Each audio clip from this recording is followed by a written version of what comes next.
Hi, it's Harry Alston from The Gamer. We're here at Gamescom 2024. I'm with my colleague George Foster. Hello, hello. My best friend. And we're going to be talking about some of the best games that we saw today. I'll start because I saw Crimson Desert at last. I'm also now allowed to tell you that I saw it last year. The embargo is finally broken. The game has changed a lot since then. You said to me a minute ago you didn't know what you were expecting from it. No, because from the demo and the footage that we saw from last year, it was just open world, like fishing and stuff like that. And this was just intense boss battles. Souls-like, really hard, loads of combos. Like, I didn't know what I was doing with the controller most of the time. And after I went out, I felt like I was only using like a quarter of what I could use. That sounds more up my alley than the survival stuff. I know you were big on it. Yes. From what you've said, I'm more interested changed now. my perspective, yeah. And I think people are going to be so interested when they...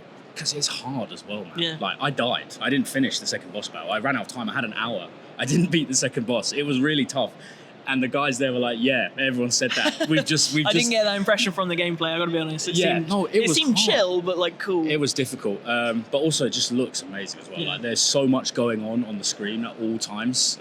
Particle effects, and you get kicked into walls and your character like crashes into the wall and then the bricks fall down around you and stuff. It's just a next... More cinematic than...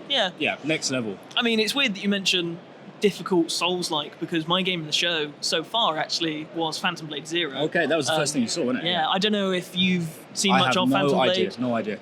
It got revealed, I believe, at a PlayStation event maybe a year and a half ago or something like that. Yeah. I wasn't that fussed on it when I first saw it. I mistakenly thought it was kind of like gloomy and drab and like a bit slow. But then I played it and it's basically a combination of Devil May Cry and Sekiro. Okay. And I could not believe how good it was. Like I was sat there, I beat the demo in about 10 minutes. What kind of art style? I literally haven't seen anything. Like, what? So it's kind of like a Souls-like art style. Like it's kind of like dark. It reminds me of Neo in terms of how it presents itself. Sure. But it's difficult to explain in a 10-minute demo, but it just felt so good. Smooth. The combos were great. Yeah. The movement was great. I couldn't get enough. I finished that demo. I got instant killed twice by the last boss as well, and I was like, damn, that's good. Was it like combo based? Yeah, or like that's you're dodging, powering? Like when you say like a Souls-like, you expect you dodge, it's slow, you know what to expect for Souls-like now. Yeah. But with this, it was super fast paced. It was more like Devil May Cry. You had combos, you had special moves, you had different weapons. Yeah. And then the focusing on parrying and dodging was so Sekiro, which is my favorite from best bit of it. So incredible. I don't know when that's out. Maybe 2026. Sure. Maybe 2025. Who knows? I loved it. Game of the show. In terms of you saying that you felt like you didn't have enough time, I played Civ 7. You could never have enough time at Gamescom. Honestly, because of the way that the schedules had all lined up, we got about like 10 minutes of time. For anyone who's like a fan of Civ 7, 10 minutes with the Civilization game is torture. It's absolute torture. And even the guy who was leading the session was like, they keep having to pull me away from the computer because people were worried about Civ 7, I think, I know maybe that's not your kind of thing, but people were worried they're changing the formula a little bit where you swap civilizations midway through the game, which has never happened before. There's a game called Humankind that kind of already did it. Oh, yes. Yeah. And I didn't want to be to the guys like, you should always be like, this is Humankind. Hang on a second, I've seen this before. And apparently they did introduce this mechanic this year into the game as well. So it's sort of like maybe they've had an inspiration from it and kind of changed it.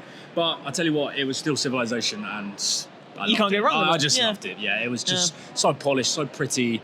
Yeah, it was really great. Not to just lead off your segues, but so pretty was my thoughts when I played Avowed. Sure, which is a game I just I was really played. interested about that, yeah. Really, really good. Yeah. So I know there's been some kind of concern, I guess. It's not been super hyped up, like it's not been as big a deal as the next Obsidian game should be, but I'm fully confident in it now. Okay. I only got to play an hour, and it was a side mission. Sure. But it was a really involved side mission, which I think is what Obsidian does best. You think of Fallout New Vegas, storytelling, and their characters as well. Yeah. So again, I don't really know anything about it. What is the setting like? Do you know Pillars of Eternity? Yes. So it's the world with Pillars of Eternity. I don't know what that is. Sure. So the whole time I didn't know what a godlight was, or half the terms they were saying. Yeah. But what's really cool is they have like a lore button. So you can press it at any point during a conversation. Yeah. And you'll see like words in green. You'll get an explanation for it. So for what the hell's going on? That's super cool. I know it like was an encyclopedia, nice. But like an active way to do it, which is a really good thing. And what is it, like an action RPG, or is it like a... It's basically Skyrim. Oh, okay. But it's Obsidian's take on Skyrim. That sounds pretty good. They hate that comparison. They've Well, said before, obviously, like, yeah. I mean, we're not Skyrim, we're not trying to be Skyrim. But I'm here to tell you, it is Skyrim. Yeah. And that is a good thing. Like, it's Yeah, great. I mean- It has way more personality and character than Skyrim ever had. I'm not a massive fan of Skyrim, to be honest. Me neither. But I feel like this is the better way to do it. Okay. I started the that is demo. a big praise, to be fair. Yeah, it's like even from me, I'm not the biggest RPG person, but I'm sold. I'm instantly into it. Yeah. I did one playthrough as a barbarian, which is 2 swords, and that was Sure. kind of crap. If I'm honest, it was a bit. I never that was played a too barbarian Skyrim. in anything anyway. No, Yeah, it was boring. Then I Yeah. did a playthrough as a mage, Sure. so only 20 minutes, but you were just firing a spell everywhere. Nice. Like, that's how you play Avowed. Cool. I can't wait for that. I'm really sad I'm it's been excited delayed. too. I hadn't heard anything about it. So. I'm keen. Definitely good. I tell you what, there was a sort of really weird game today as well called God Save Birmingham, and it was by a Korean developer.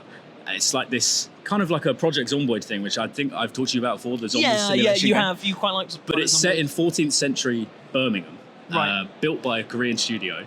You wake up in a burned down house in a muddy village and have to gather supplies and fight off zombies. And it just took me completely by surprise, because the whole reason I picked it up to go and look at it is because I was like, this sounds Birmingham. This sounds weird. This sounds I'm super, from there. It is weird. Yeah, I can this confirm. sounds super weird. And I went to play it, and it was really actually pretty good. It had been in development for 5 months, so it hardly sort of got off the ground. And Okay. it was already like had this really cool physics engine where you could pick up barrels and like throw them in front of zombies. and Sort of they- like immersive simulator. Yes. Oh, yeah. okay. Yeah, and I spoke Okay. to the dev, and he said like he is inspired by games like Project Zomboid, which are deep simulation games. And I know you love Project Zomboid, I so love that it. is I high love it praise so for much, you as well. and I could just see that he was like lighting up, talking about it, and getting excited by it. And I was like, yes, I love this. That is what energy. we like at Gamescom. Yeah, That is the magic of it. Especially when you just stumble across a game, and you're like, where's this come from? This is a really strange one. But yeah, that was again like a bit of a secret highlight for me. You know, like That's the magic of it. Yeah. I will finish off my games. The final one I could talk about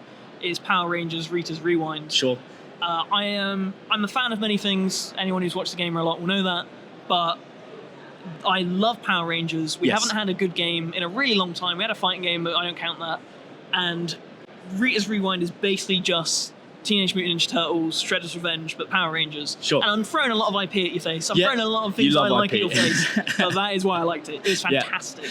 Like, it is just the same sort of thing, but it's got a different humor, different art style. The music's really Power Rangers-y. Nice. I only got to see one sort of section of the game, which is the brawler combat, which is obviously TMNT-esque kind of gameplay. Yeah. But they tease that there's like bits where you're riding the bike or you're forming the Megazord. Cool. And that, to me, even though I didn't get to see that stuff, it gives it enough variety that I feel like it will stand out. Because it's so easy to do these arcade brawlers, and that's what they are. Yeah. It's simple. Like, I could just say it's TMNT, but Power Rangers. Yeah. But this feels like it's Something more. slightly different. There's some flavour to it. Nice. I'm really excited. I think it's out this year. Cool. That will be instantly on my list. Power Rangers. I mean, I'm clueless. We're in. I'm clueless. I'll teach you, I'll teach you. But yeah, Cool. what a show. Yeah, so I mean, it's far. been amazing. That was a wicked day. Day one. Yeah. Day one bangers. Unbelievable. Cool.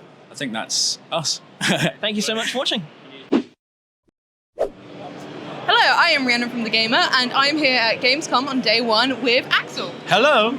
So, we're going over our favourite games on day one. Mine was a RPG/RTS called Band of Crusaders. I didn't know much about it going in. It didn't even have a name before I went in. Yeah. And it was pitched to me as a mix between Dragon Age Origins and classic Baldur's Gate, which are like my two favourite games ever. So Yeah. I feel like I was being target advertised to. It's more focused on the combat than anything story-wise, but you know, as much as I prefer, I feel like it could do with more of a story, but like for what it does in combat is phenomenal. It's so detailed. There's like endless ways you could approach every combat encounter. It's the only time I feel like an RPG has actually like surprised me with combat encounters without just dropping random enemies just to ambush me for the sake of it.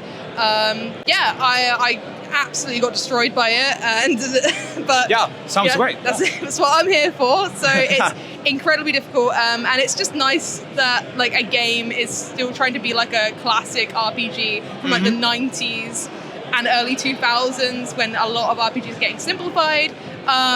So yeah, just based on that and the fact that, I mean, when I talked about it, I was kind of said like, you know, a lot of RPGs are going more casual now, and they're like, well, we like the more difficult ones that are like really hard to learn. And I was like, yeah, cool. So do I. So I absolutely adored it. That's my favorite game. Okay. What was your favorite game? Well, my favorite game of the day was Sono Kuni. When you first see it, it looks like Hotline Miami. It's that top-down camera. It's violent. You end with one hit. You kill with one hit also. But as I start playing it more, I start discovering, okay, this has more depth. Yeah. Because you have one button for attacking. The character does like a slide around. You have one button for deflection, because there are enemies that only throw you projectiles. And you have another button for bullet time. You have, it lasts for a few seconds. You have like a circle around you that will tell you, hey, you have this time, you have that time to do this. And there are a lot of enemy variation. Like I played, 20 minutes, and I saw many enemies. And each one of them has like their unique mechanics that you need to do. And it gets very intense very quickly when you are fighting a lot of them at the same time. Because you need to deflect one arrow. You need to deflect a slash that you can only deflect with your attack. You need to slow down time for a bit, because there are a few enemies that they go super fast. They kill you. Again, it will remind me of Hotline Miami, but as I keep going in, I was like, hey, this is better. I think like this has a lot of side, it has a lot of thought into its combat. There was a cool story about the developers, because the PR was telling me, hey, this was about a group of people from Japan that was a band, a hip-hop band, and they stopped doing music, they had some issues, and they decided to make a game. And it was a bit weird, but all the songs in the game are from them. Well, that's pretty cool. Yeah, and it has like a cool Japanese hip-hop style with a bit of techno, industrial. How the game looks is very weird. Also, it has like a very prominent style, very original. When I finished playing it, I was like, okay, I want to see more about this. Yeah. You know? That was my favorite game of the game. So, why don't you come back tomorrow when we see what's our best game of day 2?